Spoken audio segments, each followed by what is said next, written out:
hacer las empresas, pues, ¿no? El sistema tributario aquí lo podemos ver básicamente dividido entre tributos y normas o código tributario. La política tributaria que básicamente la da el Congreso y el Ministerio de Economía y Finanzas, básicamente para poder, ¿no?, llevar un lineamiento, ¿no? La política, ustedes saben, es un conjunto de acciones que básicamente se dan sobre un tema específico, ¿no? En este caso, si hablamos de política tributaria, estamos haciendo un conjunto de acciones sobre materia de tributos, básicamente, ¿no?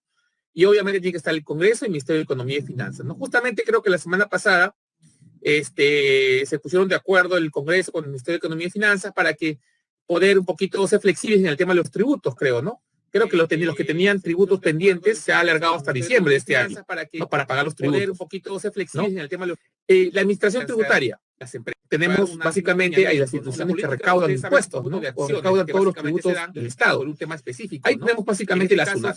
Creo que la SUNAT es el ejemplo más particular, más específico que se puede dar, porque es la Superintendencia Nacional de Administración Tributaria, perdón, de Aduanas y Administración Tributaria, no, que se encarga de la recaudación de impuestos. Pero no es solamente la única institución del Estado que hace eso, sino también hay otras instituciones que lo hacen también, que obviamente de diferentes formas. Por ejemplo, están el SAT, por ejemplo, el Sistema de Administración Tributaria, que es un organismo de la Municipalidad de Lima, que se encarga de recaudar el impuesto vehicular, las multas, ¿no?, los impuestos que se dan para el tema vehicular, ¿no? Muy buenas tardes. Las municipalidades, cuando cobran el tema de los arbitrios, los autovalúos, el impuesto predial, etcétera, etcétera. Entonces, la SUNAT no solamente es la única, hay otras instituciones que también hacen ese tipo de labor, ¿no? Arbitrios, los autovalúos. Es que repito, para reflejar la política tributaria es conjunto de medidas, como ya hablamos, ¿no? Materia tributaria, las normas son conjuntos de disposiciones legales, ¿no? Ya cuando se arma la política, obviamente se ponen de acuerdo cómo va a ser la política tributaria, todo ya se redacta en normas, ¿no?, en leyes. Ya cuando se arma la política, y la administración tributaria de que ya hablamos es básicamente las instituciones que se encargan de recaudar los impuestos, ¿no? Por ejemplo, justamente lo que les decía, ¿no? Acá, por ejemplo, amplían hasta el 31 de diciembre la fecha límite para aplazar o fraccionar deudas con la SUNAT. Es todo tipo de deudas, ¿ah? En realidad es todo tipo de deudas por el tema de autovalúo, o impuesto predial, impuesto vehicular, y otros impuestos que se podrían dar, ¿no? Ok, básicamente eso, ¿no? El MEF emitió un decreto que extiende el plazo para presentar la solicitud de acogimiento de régimen de aplazamiento o fraccionamiento de las deudas tributarias administradas por la SUNAT, ¿no? O el impuesto que tienen que pagar las empresas también, ¿no? Las empresas y las personas, ¿no? A través de varias modalidades que ahora vamos a ver, ¿no?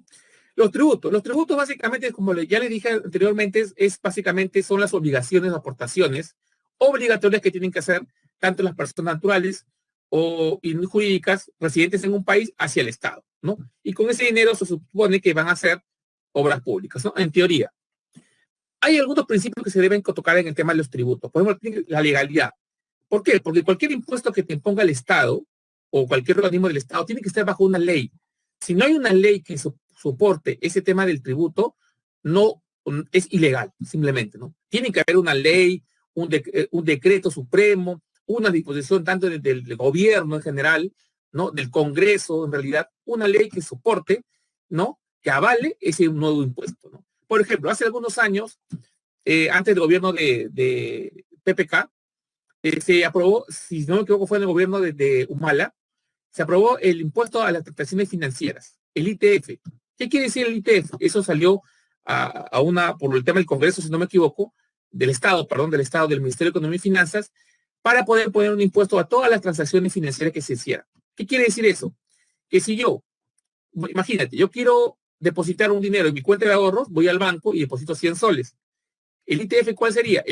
Si no me equivoco, es el 0.1% de la transacción que se hace, o sea, de 100 soles, menos de un sol, te estarían cobrando de impuesto. Igual, cuando tú retires dinero, también te cobran un porcentaje. Si no me equivoco, es 1 o 0.1% por cada transacción, ¿no?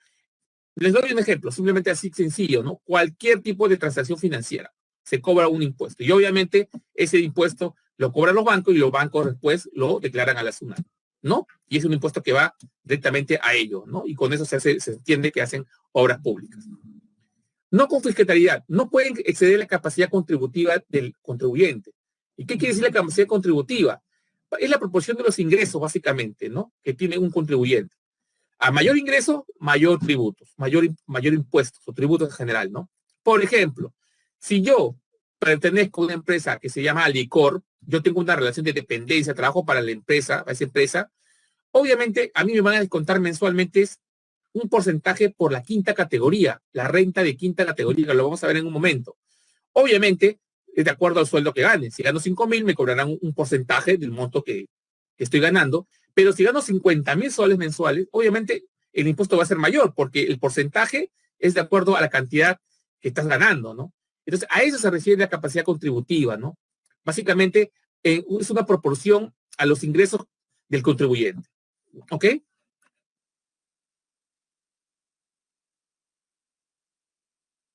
Clases de impuestos, clases. Tenemos uno, los impuestos. Los impuestos son pagos obligatorios que realizan las personas naturales o jurídicas hacia el Estado para, obviamente, construir obras públicas, ¿no? En general, ¿no? Pero los impuestos tienen una característica muy definida. Son pagos obligatorios y el Estado no origina ninguna contraprestación directa a favor del contribuyente. ¿Qué quiere decir eso? Esa frase que le hemos marcado. Que si yo, por ejemplo, pago un impuesto al Estado, el Estado no tiene por qué, con ese impuesto, hacer una obra pública o un servicio adicional por ese impuesto. Por eso se llaman impuestos, ¿no? Pagos obligatorios que hace una persona natural o jurídica hacia el Estado sin que el Estado tenga que dar una contraprestación por ese impuesto. ¿Me dejo entender? ¿Ok? Simplemente yo tengo que pagar como el impuesto de la quinta categoría. Yo pago la quinta categoría, pero a mí el Estado no me lo devuelve con nada, no va a hacer nada conmigo, ¿no? Pero hay otro tipo de impuestos que sí hay una contraprestación y eso lo vamos a ver en adelante, ¿ya? Tenemos los impuestos directos. Aquí básicamente se graban las propiedades y los ingresos de las personas naturales o jurídicas, ¿no? Hablamos naturales, que son las personas, y las jurídicas, que son las empresas, ¿no?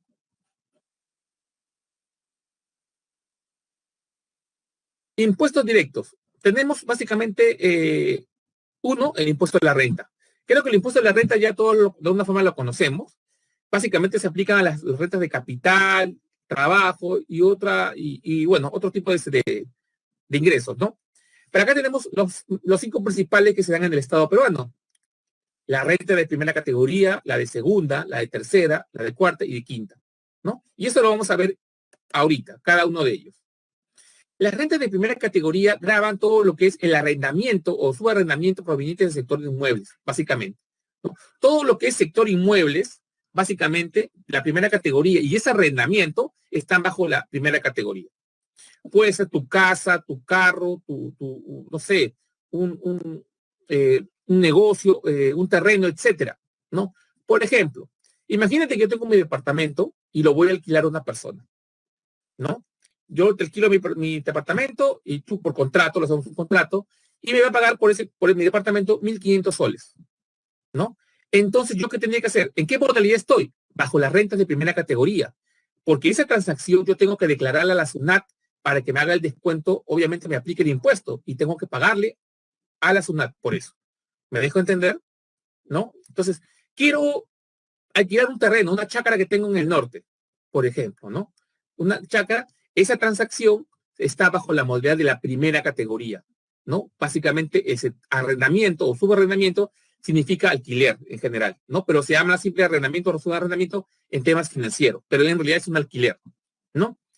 Cuando hablamos de predios rústicos, hablamos de lo que es chacras, ¿no? Chacras, terrenos baldíos, ¿no? ¿Por qué le dicen rústicos o rurales? Porque están básicamente fuera de las ciudades, donde no tienen acceso al agua potable, a la energía eléctrica, a los servicios públicos y privados, energía eléctrica, no tienen acceso a eso, por eso se llaman predios rústicos. Y los predios urbanos son aquellos que obviamente vienen de urbanidad, ¿no? Donde tenemos acceso a todo, energía eléctrica, pistas, calles, agua, internet, cable, todos los servicios, por eso se llama, ¿no? Predios urbanos, ¿ok? También puede ser algunos bienes muebles, ¿no? Por ejemplo, una maquinaria, tu auto lo alquilas para que te acceda otra persona, ¿no? Un tractor lo alquilas para que también lo trabaje otra persona. Todo ese tipo de transacción deberían declararse la SUNAT, pero nosotros usualmente no lo hacemos, ¿no? Se dan cuenta, a veces nosotros alquilamos algo, ¿no? No sé si ustedes estarán en esa situación, sus padres alquilaron un terreno, pero no lo declaran a la SUNAT, ¿no? Entonces ahí estamos haciendo un tema de, quizás por desconocimiento, no lo estamos haciendo o declarando al... Claro, el impuesto es mínimo, ¿no? Pero la idea es declararlo, ¿no? Declararlo pues un impuesto que se tiene que pagar.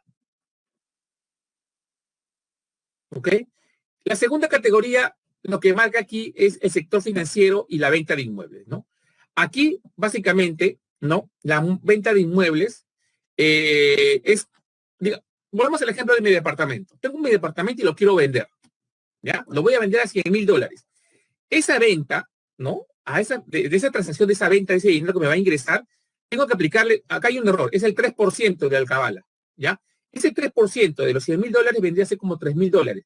Esos $3,000 se tienen que pagar al Estado, ¿no? Como un impuesto a esa transacción.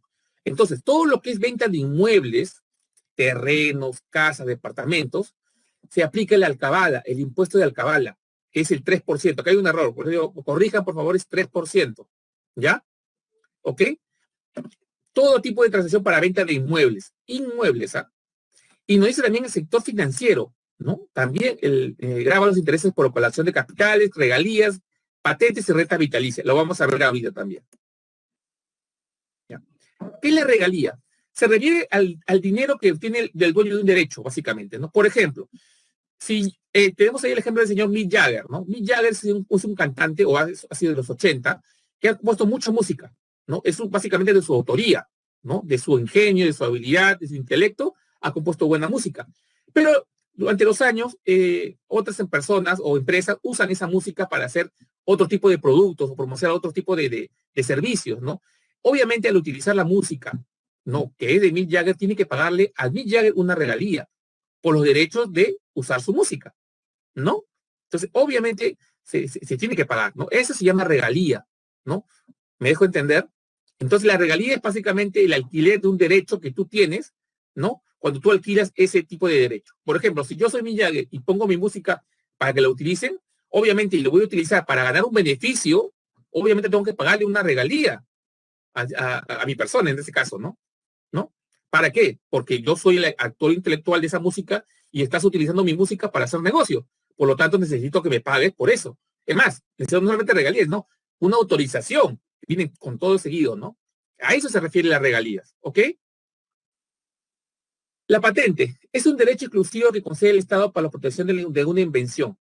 Por ejemplo, se me ocurre, mire, imagínense esta botellita de alcohol, ¿no? Imagínense que antes de la pandemia no existía. Ya, yo lo creé. Creé este tipo de botellita de plástico con aspersor, todo eso, no existía. Lo inventé. Y yo, para que el Estado me reconozca que yo soy dueño de este diseño, yo voy ¿a dónde voy? A Indecopi, ¿no? Al Instituto Nacional básicamente que protege los derechos del consumidor y la propiedad intelectual, ¿no? Registro este diseño mío, ese registro que significa patente, ¿no? La patente. Estoy registrando este producto, este diseño de este envase con tales características, con tal material, que es de mi autoría, de mi invención. Esa es la patente, ¿no? Ok, tengo derechos exclusivos a ese producto. Ahora, si alguien quiere, imagínate que yo lo registro, pero no hago negocio. No hago negocio. No tengo plata para hacer negocio de esto. Pero una persona quiere explotar el envase, me da tener que pedir permiso a mí para que pueda, ¿no? Pueda promocionar o producir este producto en mi nombre. Y obviamente me tiene que pagar por la patente. Me tiene que pagar por los beneficios que está sacando. ¿Por qué? Porque está agarrando un producto que yo lo diseñé, que yo lo patenté y lo está usando para él ganar dinero. Por lo tanto, a mí tiene que pagarme por eso también. ¿Me dejo entender? Esa es la patente. Protege básicamente todo lo que son inventos, ¿no? Y se registran en Indecopi. Y obviamente Indecopi te va a generar una patente y obviamente tienes que pagar por la patente también, pues, ¿no? La renta vitalicia. Básicamente la renta vitalicia son los seguros de vida. Todo lo que son los seguros de vida. Seguros de vida tenemos de infinidad en el Perú, ¿no? ¿Cuáles son las empresas que te dan o se especializan en vender seguros? RIMAC, Pacífico, Mafre, La Positiva, Popular y Porvenir, y hay otras más. Bueno, aquí Shure es una empresa internacional, ¿no? Pero básicamente son los seguros de vida, ¿no? ¿Y cómo funcionan esos seguros de vida? ¿No? Imagínate que yo tengo a mi esposa y mis hijos y por ahí me puede pasar algo. Entonces yo voy a Mafre, por decir, quiero que me vendas un seguro de vida. Ya, señor, ¿por cuánto quiere ser? Ya, Yo le digo por $100,000. Ok, $100,000. ¿Cuáles serían sus beneficiarios? Mi esposa y mis hijos. En tal proporción. Tengo que poner la proporción que si me pasa algo, ellos van a ganar $100,000. Y yo mensualmente voy a tener que pagarle a Mafre 500 soles, 400 soles, lo más probable, ¿no? Durante toda mi vida, hasta que me pase algo. Si me pasa algo, automáticamente el seguro pasa, el beneficio de los $100,000 pasa a mi familia, en la proporción que yo le he indicado. Así funcionan los seguros básicamente, los seguros de vida, ¿no? Un tema de protección.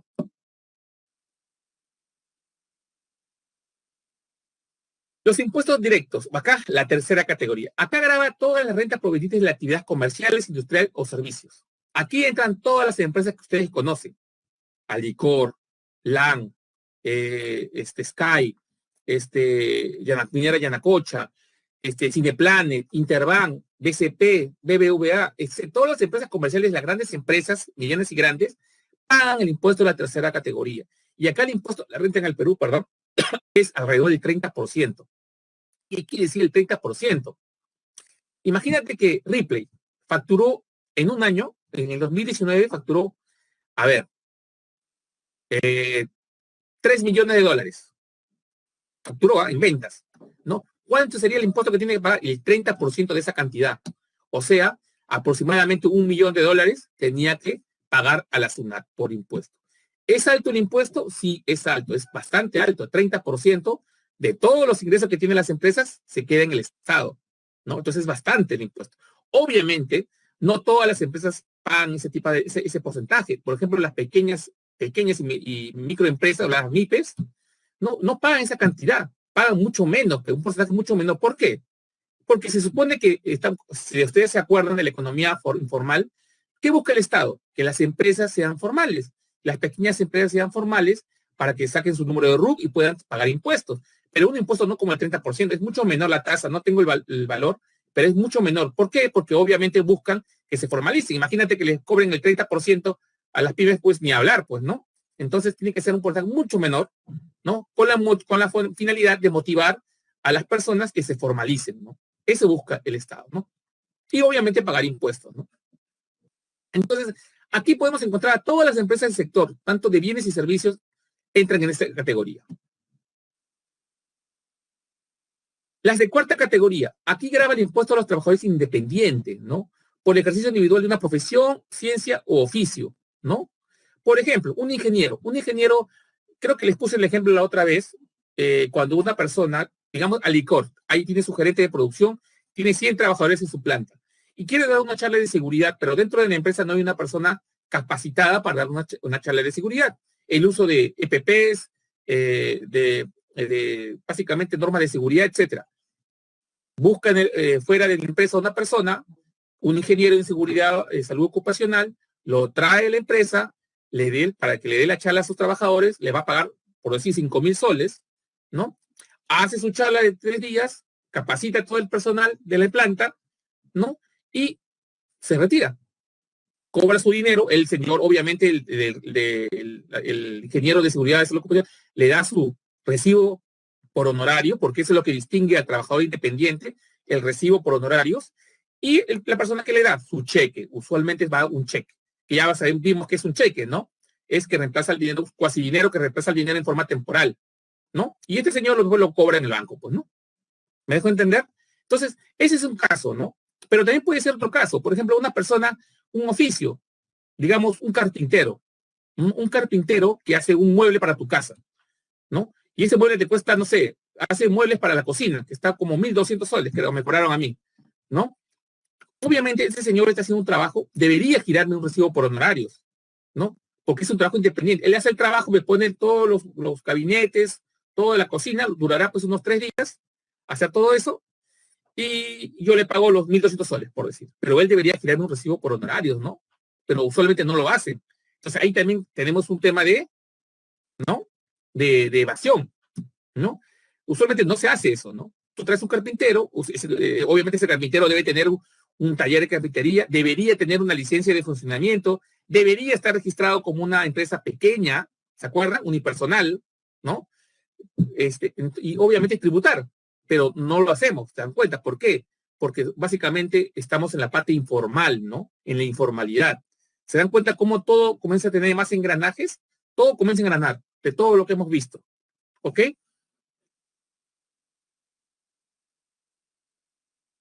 Los impuestos directos básicamente graban los ingresos de los trabajadores dependientes. ¿Qué quiere decir dependiente? Que tiene una relación laboral, ¿no? Un vínculo laboral con una empresa. Así de simple. Seguramente el mejor ejemplo son sus padres. Seguramente sus padres trabajan en una fábrica, en una empresa, trabajan en casa, algunos, o otros ya están yendo a trabajar a las empresas. Trabajan de lunes a viernes, no sé, de 8 a 5 de la tarde, por decir, ¿no? Todos los días. Mensualmente reciben su remuneración en su cuenta de ahorros, en su tarjeta de débito. Ya hablamos de eso, tarjeta de débito, ¿no? También reciben su gratificación en julio y diciembre, 2 gratificaciones. Tienen sus compensaciones de tiempo por servicios. Tienen también el impuesto familiar, el impuesto básicamente por familia. Por cada hijo le pagan una cantidad, si no me equivoco, ¿no? Ese es un impuesto que ya creo que varía mucho con respecto al tipo de sector que trabaja la persona, ¿no? Pero bueno, promedio está 50 soles, 60 soles por hijo. ¿Ok? ¿Qué más? Tienes también derecho a aportar a la AFP, ¿no? Te descuenta mensualmente, la empresa descuenta a la AFP y la empresa la misma la deposita en la AFP que tú has elegido, por decir integra, ¿no? Entonces, tienes varios beneficios en el tema de quinta categoría, pero también tienes una obligación, el impuesto de quinta categoría, que ese impuesto es proporcional al ingreso que tienes, ¿no? No todos van a pagar un mismo impuesto, como ya hablamos al inicio, ¿no? Ese impuesto se descuenta, la empresa lo descuenta de tu sueldo y ellos mismos lo declaran a la SUNAT, ¿no? El impuesto de quinta categoría. Otro beneficio que también tienen cuando estás en planilla, prácticamente estamos hablando de la gente que está en planilla, es el seguro de vida, ¿no? Antiguamente, si ustedes recuerdan, o no sé si les comenté en su momento, los seguros de vida, una persona cuando entra a trabajar en una empresa, no tenía un seguro de vida. Recién tenía ese seguro de vida 4º año que estabas trabajando en esa empresa, recién. Entonces, ¿qué quiere decir? Que si los 4 años anteriores, si te pasaba algo, pues lástima, pues no, te pasó y no hay ningún seguro que cura, que pueda ayudar a tu familia, ¿no? Pero ahora, al inicio de este año, en el gobierno, como cuando no hubo congreso, el presidente de la República estuvo dando decretos de urgencia, ¿se acuerdan? ¿No? Uno de esos decretos de urgencia fueron el seguro de vida para los trabajadores dependientes, ¿no? Que se promulgó o entró en vigencia el 16 de febrero de este año. Si no me acuerdo, es el decreto de urgencia 044, no me acuerdo muy bien, ¿no? ¿Y por qué se dio eso? ¿Por qué el presidente Vizcarra tuvo que realizar ese tipo de seguro? ¿Por qué se debió? Se debió a lo que pasó el año pasado. ¿Se acuerdan ustedes de las 2 jóvenes que murieron en McDonald's, en la empresa de comida rápida, ¿no? Ellas, personas, tuvieron un accidente eléctrico, creo, y murieron, ¿no? A pesar que fue un tema de la empresa, ¿no? La empresa no les proveyó de los elementos de protección personal, aisladores, para que puedan manipular un equipo que estaba también dañado, ¿no? Entonces, todo un tema y al final los jóvenes no tenían seguro, ¿no? Entonces, a raíz de eso, el Estado, ¿no? Comenzó a trabajar y dio este logro, pues, ¿no? Que me parece muy bueno. ¿Qué quiere decir? Que cualquier persona que entre a trabajar en una empresa, desde el primer día que está en la empresa, tiene un seguro de vida contratado. ¿Y dónde contratan ese seguro de vida? La misma empresa se encargará de buscar a través de Mapfre, RIMAC, Pacífico, qué seguro le van a poner, ¿no? Pero la empresa está obligada a hacerlo. Antes no era así, ¿no? Entonces, eso me parece hacer muy bueno para las personas que trabajan bajo el régimen de quinta categoría o en planilla. ¿Ok, jóvenes? Los impuestos directos. Acá los impuestos directos están relacionados mucho al impuesto predial.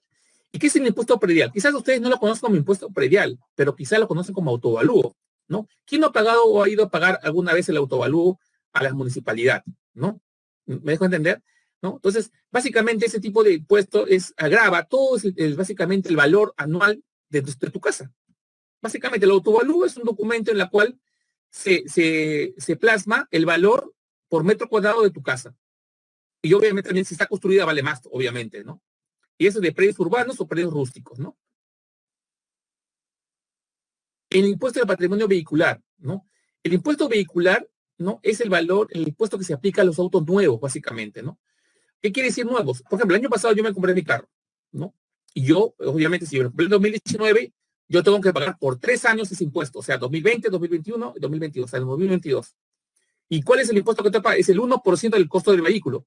Si Si el vehículo me costó $10,000, tendré que pagar alrededor de $10, $100, más o menos por ahí, ¿no? Y proporcionalmente en todo el año, ¿no?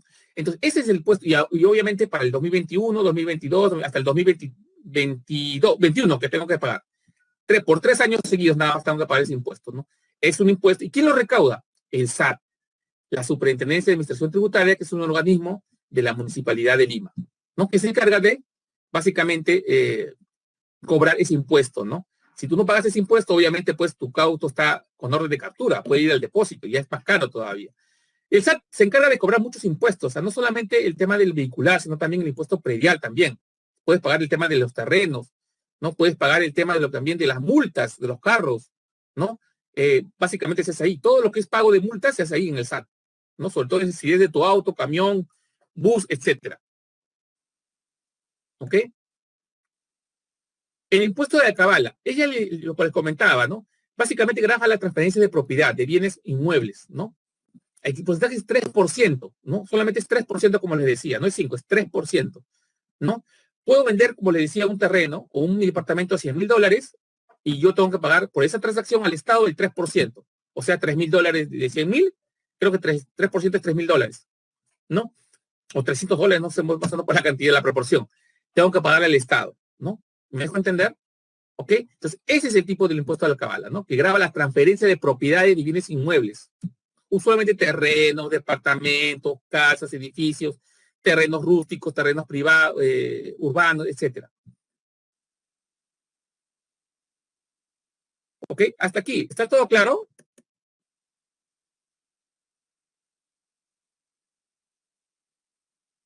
A ver, vamos a responder pregunta por pregunta. A ver, el señor Guerra me dice, el impuesto es el dinero que pagan, que me pagan por usar mi producto. No, no, no, no, no, no, no, no el impuesto. A ver, el impuesto es el dinero que me pagan por usar mi producto o es que le pago al Estado por la patente. No, no. A ver, vamos a ver nuevamente para captar la idea bien de la patente. La patente, esto es lo que he producido yo, lo que he inventado. Yo lo registro en Indecopi, que es una institución del Estado. A registrarlo es una patente ya.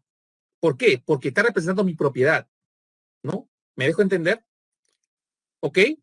Obviamente, para registrar esa propiedad yo tengo que pagar al Estado una cantidad, pues, ¿no? Para que mi patente esté ahí. ¿Me dejo entender? O sea, yo registro y tengo que hacer un pago para que se esté registrado como fuera mi producto. ¿Ok? Esa es la patente. Y ese pequeño impuesto que tú pagas es el impuesto que se paga al Estado. ¿Me dejo entender? ¿Sí? Hasta ahí yo creo que está bien. Ya. El señor Nicolás Altamirano me dice, profesor, también hay a la compra de motos. Todo bien que se paga, se compra, eso lo vamos a ver ahorita, ¿ya? Eso lo vamos a ver. El tema de las motos, también tengo entendido que pagan al SAT, un impuesto se paga al SAT también, ¿ya? Un impuesto vehicular porque obviamente es un transporte motorizado, ¿no? Motorizado y obviamente tiene que pagar también un impuesto cuando es nuevo, ¿ah? Cuando es nuevo nada más, ¿ok? Yadira me dice, a ver, Yadira me dice, profesor, ¿qué quiere decir con acabados? Acabados es básicamente, es cuando hablo, acabados puede ser ponerle un mobiliario a mi casa, ¿no? Mi casa está bien hechecita y le quiero poner un mobiliario, acabados. Es básicamente se refiere a eso, ¿no? O no sé qué bien la pregunta por dónde va, pero a ver si me aclara bien.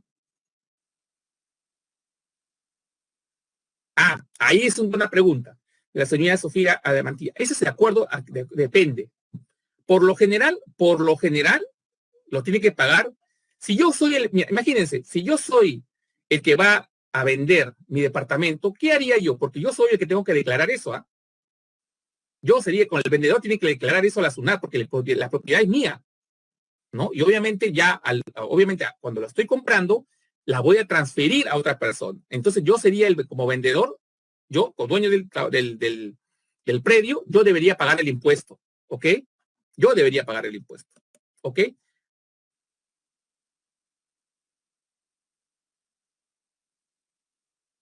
A ver, el impuesto vehicular, emocionan acabados, a ver. Ah, los acabados es de los carros, pues, ¿no? Por ejemplo, si mi carro tiene equipo estereofónico, le he puesto llantas de magnesio, le he puesto aire acondicionado, o le he puesto dentro de mi carro le he puesto un televisor chiquito. Eso se refieren acabados. A eso se refiere. ¿Ok? A eso se refiere.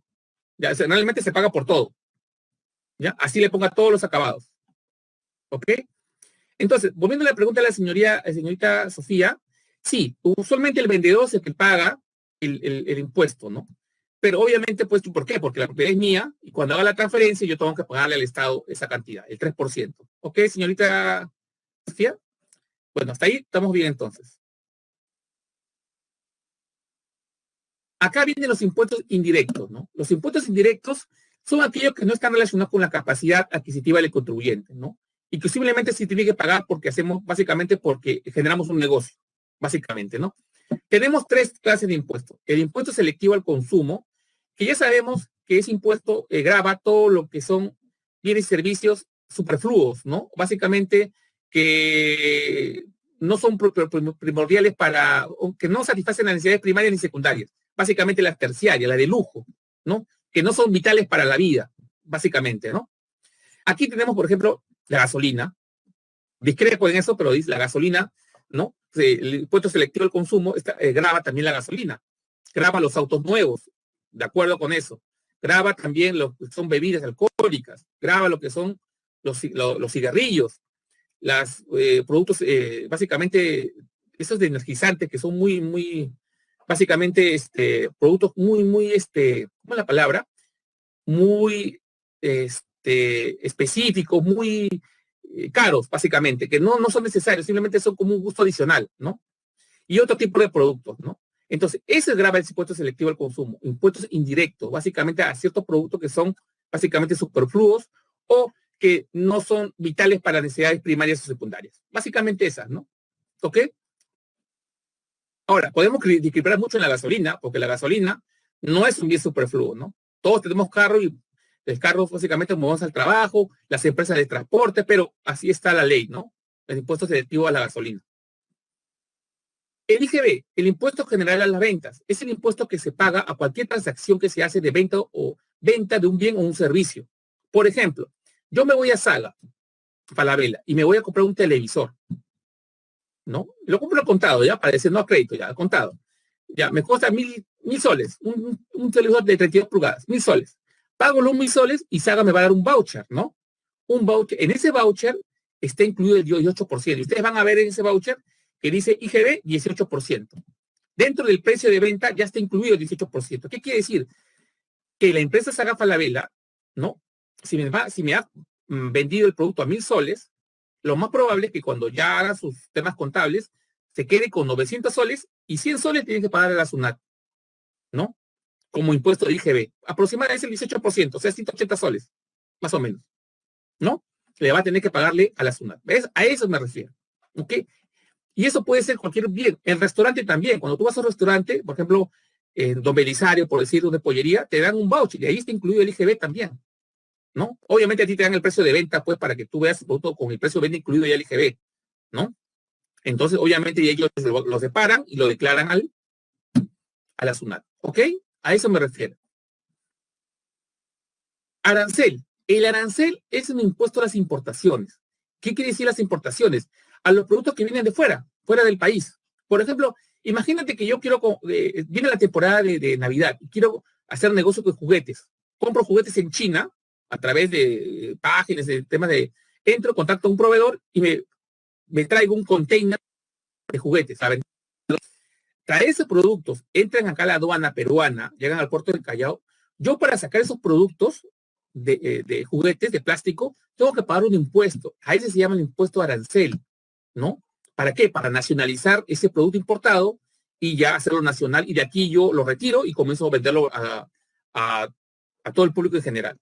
Ese es el arancel. El pago, el impuesto a las importaciones. Todo lo que son importaciones de bienes.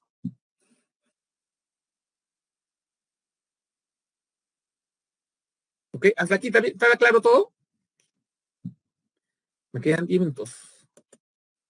¿Está claro? Okay. Ninguna pregunta entonces, sigamos. Las contribuciones básicamente también es un tipo de pago, ¿no? Una obligación que tenemos que pagar al Estado, ¿no? Pero en este caso de las contribuciones sí hay una contraprestación. ¿Qué quiere decir? Que el Estado sí está obligado a hacer algo, ¿no? Por ejemplo, si yo pago un impuesto X, ¿no? El Estado está obligado a hacer lo que estamos viendo acá: carreteras, pistas, mejorar el alumbrado público, mejorar el desagüe, ¿no? Las vías de agua potable, etcétera. Reparación de pistas, reparación de parques, qué sé yo, ¿no? Básicamente, esa es básicamente la distribución que da el Estado a las contribuciones, ¿ok? Básicamente para beneficios futuros, en pocas palabras, ¿no? No olvidar que los impuestos son diferentes. Los impuestos sí son obligaciones y no hay ninguna contraprestación de parte del Estado. Tú pagas el impuesto y lo pagaste. Y el Estado no tiene por qué devolverte en cualquier obra social o servicio público, no. En cambio, la contribución sí. Tú pagas el impuesto o pagas el tributo, ¿no? Y el Estado sí tiene la obligación de retribuírtelo, ¿no? Por obras públicas, ¿no? En teoría es así, pero en la práctica sabemos que no es muy claro el tema, ¿no? Sabemos bien que no es muy visible ese tipo de contraprestación de parte del Estado, ¿no? Las tasas básicamente sí son también obligaciones, ¿no? Pero aquí sí hay una contraprestación, igual que las contribuciones. Hay una contraprestación de parte del Estado, pero en servicios públicos, ¿ok?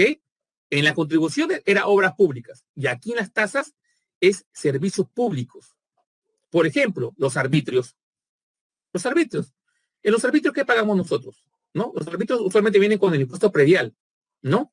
¿Qué pagamos en los arbitrios? Serenazgo, limpieza de calles, cojo de basura, alumbrado público, limpieza de parques y jardines, aunque nunca lo limpian, pero igual nos cobran, ¿no? Etcétera, etcétera, etcétera, ¿no? Esos son los arbitrios, ¿no? Son unas tasas que nosotros tenemos que pagar, ¿no? Y obviamente el Estado nos retribuye con una contraprestación a través del servicio público, pues, ¿no? Los derechos. Los derechos son los que tienen los derechos básicamente son los beneficios que tiene una persona natural, ¿no? O jurídica, en ese caso de poder, acceder a un tipo de beneficio de parte del Estado. Por ejemplo, yo como persona, ustedes como personas ya con 18 años, tienen el derecho de poder gestionar ante la RENIEC su DNI, ¿no? ¿En cuánto pagan por el DNI? Creo que el azul está a 30 soles y el con chip está a 41 soles, si no me equivoco, ¿no? Tienen que como ciudadanos para que lo reconozcan a ustedes como ciudadanos peruanos, ¿no? Algunos ya tendrán su DNI, otros todavía están en trámite, lo van a hacer, ¿no? Esos son los derechos. O también inscribirse a algún examen de admisión a la universidad, ¿no? Cualquier tipo de universidad. También es un derecho que tienes que pagar, ¿no? Las licencias. Básicamente está asociado mucho a una autorización sobre un negocio que quieres generar tú, ¿no? Imagínate que yo vivo en una avenida y quiero poner en mi casa fuera un negocio de reparación de refrigeradoras, por decir, o de todo tipo de artefacto eléctrico. Yo, campante, no lo puedo abrir y poner ahí refrigeradores y hacer negocio. Lo puedo hacer, ¿no? Porque hay tanta informalidad en el Perú, pero lo importante es que tú gestiones con la municipalidad donde estás abriendo el negocio la licencia de funcionamiento. Porque si a un momento viene la policía o la municipalidad a hacer operativos y ve tu negocio y tú no tienes licencia, primero te cierra el negocio y después te pone la multa, ¿no? ¿Me dejo entender? Entonces, ese es el tema, ¿no? Esa es la licencia de funcionamiento, ¿no? ¿Y cómo sabe que uno tiene licencia de funcionamiento? Si ustedes son muy linces o son bastante observadores, lo podemos ver en las bodegas, en las boticas. Si ustedes se sacan una bodega en su casa, debería tener el señor que está vendiendo productos, su bodega, tener un cuadrito donde dice licencia de funcionamiento o autorización de la municipalidad de distrito. En las boticas de todas maneras tienen que tenerlo visible, porque están gestionando, están vendiendo productos de salud. Entonces tienen que tener una autorización, ¿no? Y usualmente tienen un cuadrito ahí visible, ¿no? Seguramente ustedes ya lo han visto. Esa es la licencia de funcionamiento que otorga la municipalidad, ¿ok?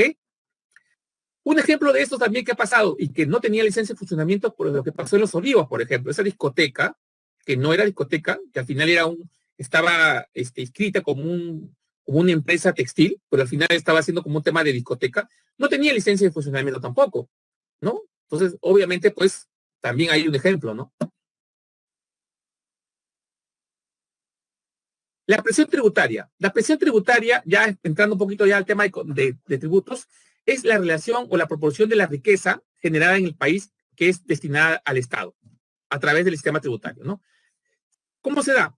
La presión tributaria se da los impuestos que recauda el Estado a través de las instituciones de tributo que ya vimos sobre el PBI. ¿Y qué es el PBI? El PBI es el valor monetario del valor monetario de los bienes y servicios producidos en un país, ¿no? Ese es básicamente lo que es. Ahora, acá vemos la presión tributaria que ha ido más o menos regular durante todos los años. Una pregunta. Para el 2019, ¿la presión tributaria subirá o bajará? ¿Qué dicen ustedes? ¿Qué dicen ustedes? ¿La presión tributaria subirá o bajará este año, 2019, en pleno COVID?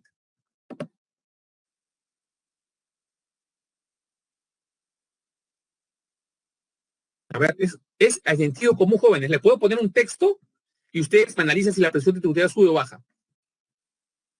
¿Qué dicen ustedes? ¿Quién da más? ¿Sube o baja la presión tributaria?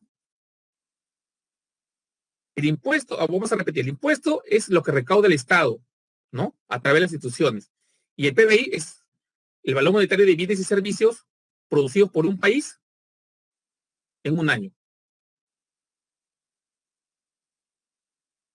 Correcto, baja, va a bajar la producción, efectivamente, va a bajar la presión tributaria. Una de las razones que dice el señor Guerra es correcta, porque nuestra producción se está yendo al piso, así de simple, ¿no? Muchas empresas peruanas han reducido su capacidad de producción, ¿no? Por lo tanto, este valor de PBI va a ser mucho menor, ¿no?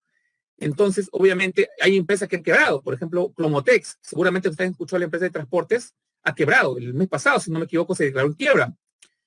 Paris, en julio, cerró sus 6, 7 sucursales en Perú y se retiró del Perú. Avianca, ni bien comenzó la pandemia, se retiró del Perú, ¿no? Entonces, hay empresas y otras empresas han reducido su capacidad de producción. Obviamente, al reducir su capacidad de producción, no tienen que vender. Y al no tener que vender, el Estado no puede recaudar impuestos, pues no puede pagar el impuesto a la renta, no puede recaudar IGB, etcétera, etcétera. Entonces, todo baja. Todos estos impuestos bajan, PBI baja. Por lo tanto, la presión tributaria baja, ¿no? Entonces, les pueden poner un texto bien bonito así, hablando de la presión tributaria, el tema de la situación económica, y les puede decir, la presión tributaria sube o baja. Baja, baja, porque estamos en una situación de pandemia, y obviamente, y no solamente es cosa del Perú, estamos en un caso a nivel mundial, es un tema a nivel mundial. Obviamente, hay algunos países que le golpea más que a otros, pues, ¿no? La evasión tributaria. La evasión tributaria, bueno, usted ya entiende la palabra, pues, ¿no? La evasión tributaria es no pagar tus impuestos, así de simple, ¿no? O modificar algunos datos. Por ejemplo, postiten evitar el pago de todo o parte de los tributos. Formas. No declarando el verdadero monto también. No declarando el verdadero. Por ejemplo, imagínate que yo tengo mi departamento y estoy alquilando mi departamento a una persona. Me paga 1.500 mensual. ¿Ya? Estoy bajo la modalidad de renta de primera categoría, arrendamiento, ¿no? La primera categoría. Yo tengo que declarar la SUNAT, pero no le digo que estoy 1.500 soles, le pongo 1.000. ¿Estoy ahí modificando los datos, sí o no? Por supuesto, no estoy declarando el verdadero monto. Me están pagando por alquiler 1.500 soles, pero yo nomás declaro a la SUNAT 1.000 soles. Obviamente estoy en falta, pues, ¿no? No pagando las obligaciones, obviamente, también. Imagínate que alquilo mi departamento y me olvido de pagarle a la SUNAT, no le pago nada el impuesto, no pagando obligaciones. Incrementando las deducciones. ¿Qué vienen a ser las deducciones? Las deducciones vienen a ser un beneficio que te da el Estado cuando tú básicamente generas un servicio o una venta en lugares públicos. En este caso, solamente lo que es restaurantes y hoteles. Por ejemplo, si yo me voy a un restaurante, ¿no? Yo trabajo en una empresa dependiente para una empresa. Imagina que yo trabajo para licor, ¿ya? Y mensualmente me descuentan, por quinta categoría, me descuentan 500 soles. Quiere decir que en un año me descuentan 500 por 12, 6.000 soles me descuentan en impuestos, ¿no? ¿Qué voy a hacer? Pues lamentablemente así es el impuesto de quinta categoría, es bastante alto, ¿no? Pero las deducciones que te ayudan a reducir ese impuesto, que al final no 6.000 soles, sino quizás 5.000 soles, solamente te van a descontar, ¿no? Entonces, ¿cómo se calculan estas deducciones? Si yo compro, por ejemplo, voy a un restaurante y emite facturas electrónicas, ¿no? Voy a un restaurante, ya me pasó una vez, les comento, ¿no? Fui a un restaurante, no me acuerdo qué nombre, y le pregunté si tenía factura electrónica para el tema de las deducciones, de los impuestos. Me dijo, sí, tenemos. Ah, excelente, le digo. Entonces le di mi DNI, ¿no? Me facturé, ¿cuánto? Gasté creo como 200 soles en la cena, algo así, y me puso mi DNI y me dio mi voucher con mi DNI ahí. Y ellos obviamente lo tienen registrado en su sistema, ellos esa información la registran y la declaran en la SUNAT. Entonces, cuando dé toda la vuelta, de los 6.000 soles que tenía que pagar en mi impuesto de quinta categoría, me descuentan los 200 soles. O sea, pago ya al final 5.800 nada más. Esas son las deducciones. Ayudar, ¿no? A poder, ¿no? Que el Estado, obviamente, en tema de salud también, no solamente hoteles, salud, alimentos o restaurantes, puedes hacer ese tipo de movimiento, ¿no? Ahora, obviamente también hay un tema también de evasión cuando tú incrementas las deducciones. Por ejemplo, compro medicinas, no quiero ir compro medicinas, me da la factura electrónica del negocio, ¿no? Pero al final, no son medicinas, sino compro otra cosa, pero me pongo de acuerdo con él y me da esa factura por medicina. Entonces comienzo a inflar las deducciones cuando no es lo que estoy comprando. ¿Me dejo entender? ¿No? Entonces, ahí también el incremento de deducciones obviamente también es una evasión tributaria, porque estoy haciendo o consumiendo cosas que no es verdad, de cosas que estoy consumiendo, y que al final me van a ayudar a deducir, ¿no? El impuesto total que tengo, ¿no? A eso se refiere. ¿Ok? La evasión fiscal y la elusión fiscal son dos formas de evasión, ¿no? La evasión fiscal ya la conocen, son prácticas fraudulentas, es ilegal, ¿no? Básicamente está involucrado actos de corrupción, ¿no? Es todas las empresas que hemos visto de evasión tributaria, ¿se acuerdan que han visto hace poco el Tribunal Constitucional dio ok de que las empresas que querían evadir sus tributos deben pagar al Estado toda la millonada que deben, Movistar, Latam, qué sé yo, también han salido muchas empresas, ¿no? Transnacionales salieron ahí que deben al Estado, deben pagar sus impuestos, ¿no? Obviamente es un delito y es ilegal, pues, ¿no? En cambio, la elusión no. La elusión también es una forma de evasión tributaria, pero es forma legal. A través de la norma de los códigos tributarios, o a través del código tributario, buscan la norma que se adecue de tal forma de sacarle la vuelta al Estado, de tal forma de no pagar impuestos. Esa es la elusión fiscal. ¿Es ético y moralmente ético? Podemos saber ahí, ¿no? No sé. No es ilegal, obviamente no es ilegal. Reduce sus impuestos sin violar la ley, ok, efectivamente, al no pagar y te adecuas a ese tipo de código, a ese artículo de código tributario, tú no puedes pagar ese impuesto, ¿no? Esa es la ilusión, básicamente, ¿no? ¿Me dejo entender? Uno es ilegal, el otro es legal, ¿no? Bueno, la SUNAT básicamente es la Superintendencia de Administración de Aduanas y Administración Tributaria, que se encarga de administrar, pues, recaudar todos los impuestos, ¿no? Básicamente del gobierno central, ¿no? Creo que ustedes ya lo conocen muy bien en su separata, ya lo han visto, ¿no? El presupuesto general de la República también ya lo han visto, está en la separata, pero aquí en cuadritos rapidito nomás. Los ingresos fiscales son todo lo que ingresa al Estado. Cuentas corrientes, básicamente los tributos. Todos los tributos que hemos visto son los activos corrientes, el dinero que entra a la caja, al Estado. Lo de capital, las ventas de patrimonio, todo lo que es patrimonio. Transferencias, las donaciones, todo lo que son donaciones, ¿no? Y el funcionamiento que son préstamos. Los ingresos fiscales son las salidas, ¿no? Lo que tiene que pagar el Estado. Los corrientes, salarios públicos, pagarle al congresista, pagarle al personal de INDECOBI, pagarle al personal de SEDAPAL, pagarle al funcionario de las municipalidades, etcétera, etcétera, ¿no? De capital, compra de patrimonio, compra de productos, de bienes. Por ejemplo, compro una flota de tractores para fomentar, sembrar, no sé, productos X en el sur del Perú, ¿no? Por decir, ¿no?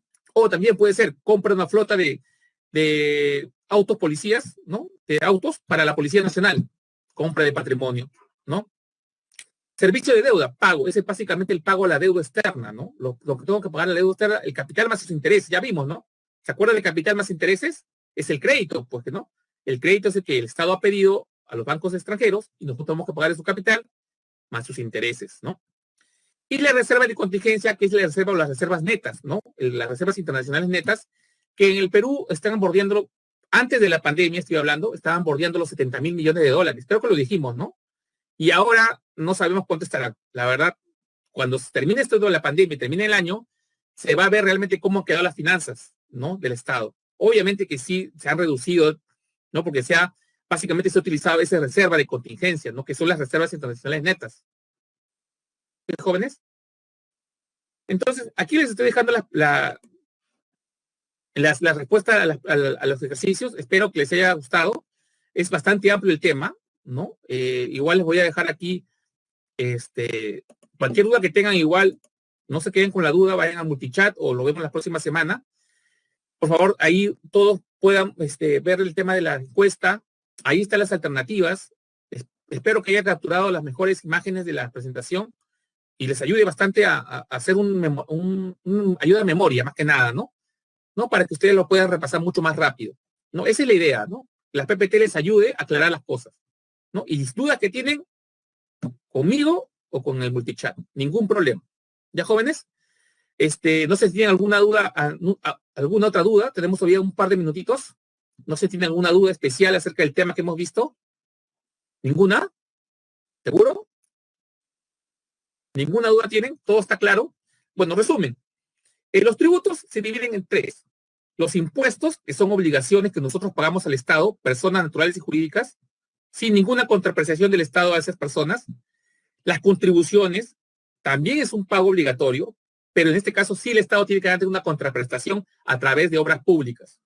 ¿Ya? Las tasas también son pagos obligatorios, pero en este caso el Estado te da una contraprestación en servicios públicos, los arbitrios, los derechos, la licencia de funcionamiento, todo lo que hemos visto. ¿Ok? La presión tributaria es la relación entre los impuestos y el PBI, ¿no? Obviamente el caso peruano y muchos de los países latinoamericanos es que básicamente, aparte que el PBI va a caer, porque va a caer bastante, básicamente la presión tributaria también va a caer, pues, ¿no? Si no hay empresas funcionando a alta capacidad y no hay ventas, obviamente, ¿cómo va a recaudar impuestos el Estado? Pues obviamente que sí, pues, ¿no? Entonces, esa es lógica, ¿no? En el tema de la ilusión y la evasión tributaria, la evasión es básicamente una medida ilegal, ¿no? Ilegal, totalmente ilegal, ¿no? La evasión tributaria es un delito prácticamente, ¿no?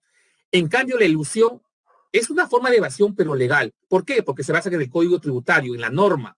Se acogen a la norma para tener una salida y no pagar un impuesto, ¿no? ¿Es éticamente moral? Diría que no. No, diría que no. ¿Por qué? Porque de una forma busca la norma para, como dice la frase, ¿no? Echa la ley, echa la trampa, ¿no? Así dice el dicho. ¿Ok, jóvenes? Entonces, si no tienen alguna duda más, Maya, muchas gracias y nos estamos viendo la próxima semana. Que tengan muy buenas tardes. Gracias.